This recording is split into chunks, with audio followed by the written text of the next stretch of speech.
Welcome back. You're still with Newsroom here on SABC News. Now, hundreds of people in South Africa die from lightning strikes each year, and worldwide, the number could be as high as 24,000. Now, according to experts, a single lightning bolt has the capacity to constitute the output of a nuclear power station.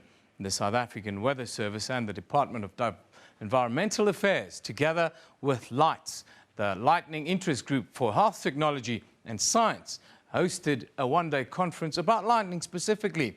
The conference serves as a platform for lightning researchers to share their relevant research within the broader African lightning community. The teams aim to break new ground in the centuries-old study of this complex, all-powerful, and at times mysterious scientific phenomenon. Now, joining us in studio is Dr. Ryan Blumenthal, who is the Chief Keraunopathologist. Have I got that right, Dr. Blumenthal? Yes, that's correct, a Keraunopathologist. What is that, and what do you study, and what is the medicine that goes with it? All right, well, I'm a forensic pathologist, so I work in a mortuary, basically, and do autopsies on unnatural deaths. However, I have an interest in lightning-related deaths. So the correct scientific term for this is keraunomedicine or keraunopathology, which is the pathology of trauma of lightning on the human or animal body. That's very, very interesting. Is there anything more you can tell me around this? Well, we deal with unnatural deaths, so we usually deal with homicide, accidents, suicides, sudden unexpected deaths. But, we do see quite a lot of lightning-related deaths. And, it's just a field of interest for me. And about 10 years ago, I really got into this research studying lightning. And we formed a group called LIGHTS, which is the Lightning Interest Group for Health, Technology and Science. And we want to be lightning cheerleaders for South Africa, Africa, and hopefully the world. Now, in the last week, LIGHTS and the Department of Environmental Affairs, the Weather Service, you guys had a one-day conference about lightning with the minister. Tell us what happened at this conference then. Well, it exceeded my expectations. I was absolutely thrilled. I mean, 10 years ago, we had a small group meet in a classroom, and now 10 years later, we had 120 delegates from all walks of life. The Minister of Environmental Affairs, Minister Edna Molewa, came all the way from Germany and spoke at our conference.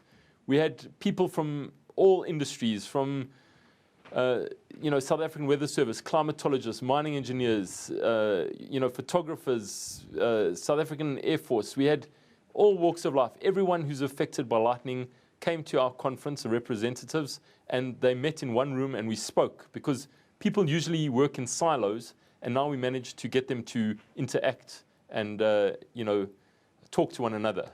What were some of the outcomes at the conference then? Well, firstly, we realized that, lightning has a massive impact on South Africa. From an insurance point of view, it kills about 100 people a year. 7 times as many get injured and survive with many disabilities. It affects lots of industries. And we just realized that, and this is almost completely preventable. Just by understanding some basic facts, all of these injuries and deaths could basically be prevented. How important is education when it comes to dealing with lightning and in a way bringing down that number that you're talking about? Absolutely. We launched a website on Thursday called www.lightningsa.org.za, which is an information-rich website which gives information to the general public about this scientific multi-physics phenomenon, which is lightning. So, because there's a lot of misinformation. Almost every culture on Earth have their myths about lightning. And basically all these myths come from an area of fear. It's telling the next generation, whoa, be careful of this thing, it's dangerous. And we have to respect that. But this website goes out and tells people what the myths are, tells you what to do, in a thunderstorm, etc. What is the future of lightning in medical science? All All right, good question. It's such a relatively new field, you know, corona medicine and keraunopatholgy. You know, the way it affects the human body, we're still cracking ground here.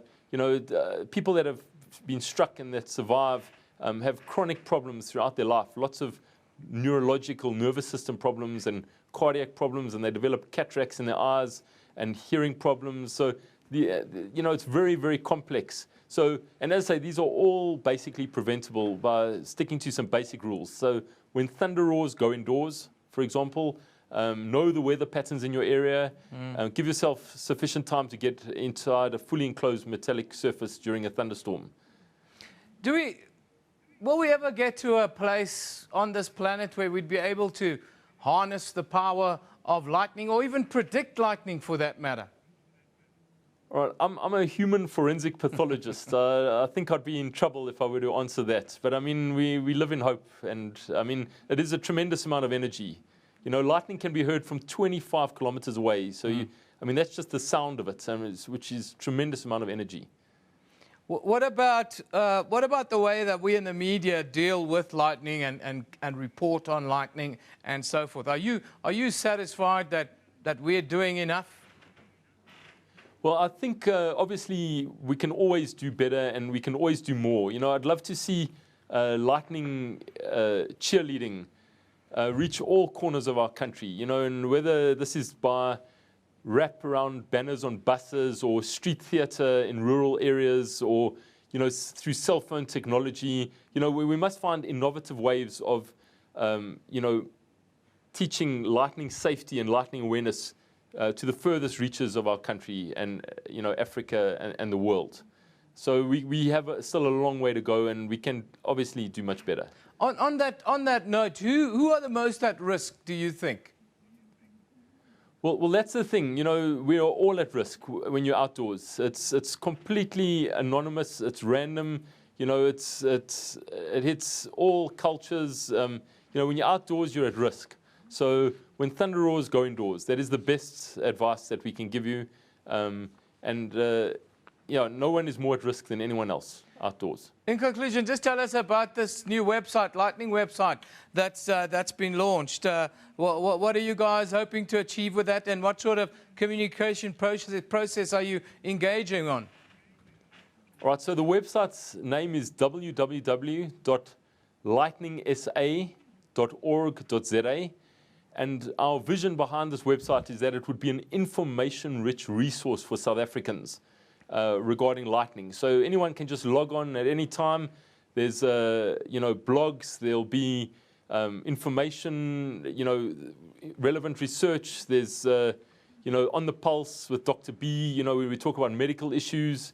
There's lightning clips, you know, very haunting and enigmatic clips. You know, slow motion of lightning. There's a gallery of 300 lightning pictures donated by Dr. Neil Duploy. You know, it's a fascinating website, and we've never had something like this in our country before. So we're very proud of it. Well, thank you very much for joining us. That's Dr. Ryan Blumenthal talking about, well, the recent lightning conference here in South Africa and the effect that lightning has, well, on the human body. I think that's pretty obvious, isn't it? Anyhow.